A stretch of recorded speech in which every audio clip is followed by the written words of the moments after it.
Two large mason jar lid rings, one upside down on top of the other.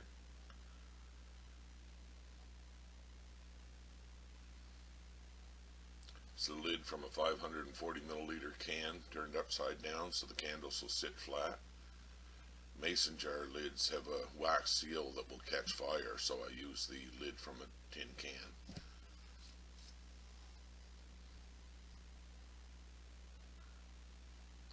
Three tea lights fit nicely inside the mason jar rings.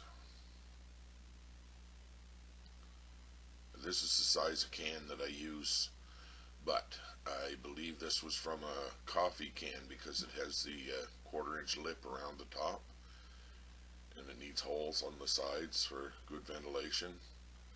And I use all around for the top ring with pop rivet to hold it the right size to fit the can. Then I use the smallest frying pan that I have and center it around the ring.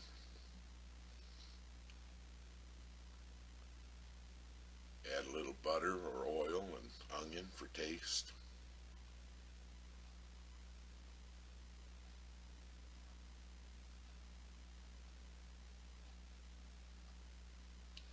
Minced garlic, I put that stuff on everything. Love the garlic. Cover this, let it warm up, and the flavor from the onions and garlic will permeate in the butter. I think that's the right word.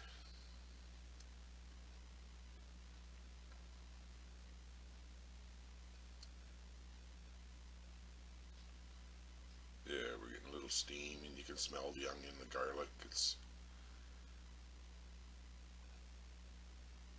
So now I add a seasoned 9-ounce steak. It's pre-seasoned with Arnie's all-purpose seasoning. Put that stuff on everything as well. Made right here in New Brunswick.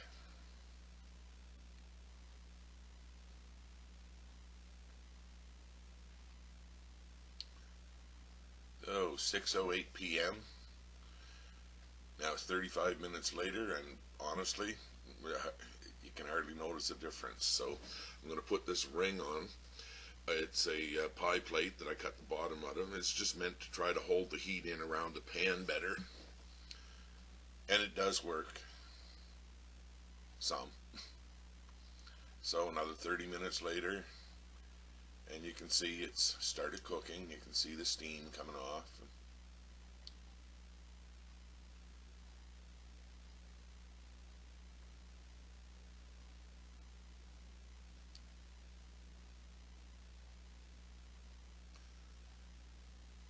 Over and go back.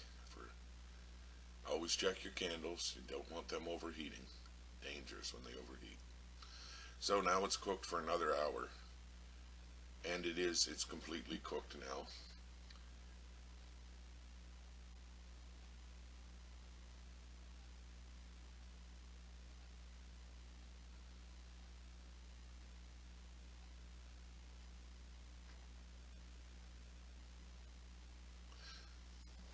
Yes, now let me show you how about my stove. See how I can just pick it up even though it's been right on there. It's the stove itself is not overheating. That top ring of all around gets hot, but the rest of this, you can see it's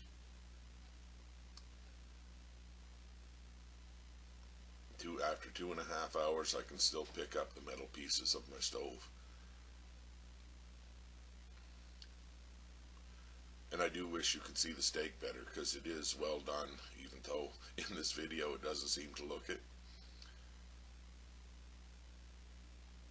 Say it's not grilled or fried or barbecued, but in a power outage, you don't always have the option to do that stuff.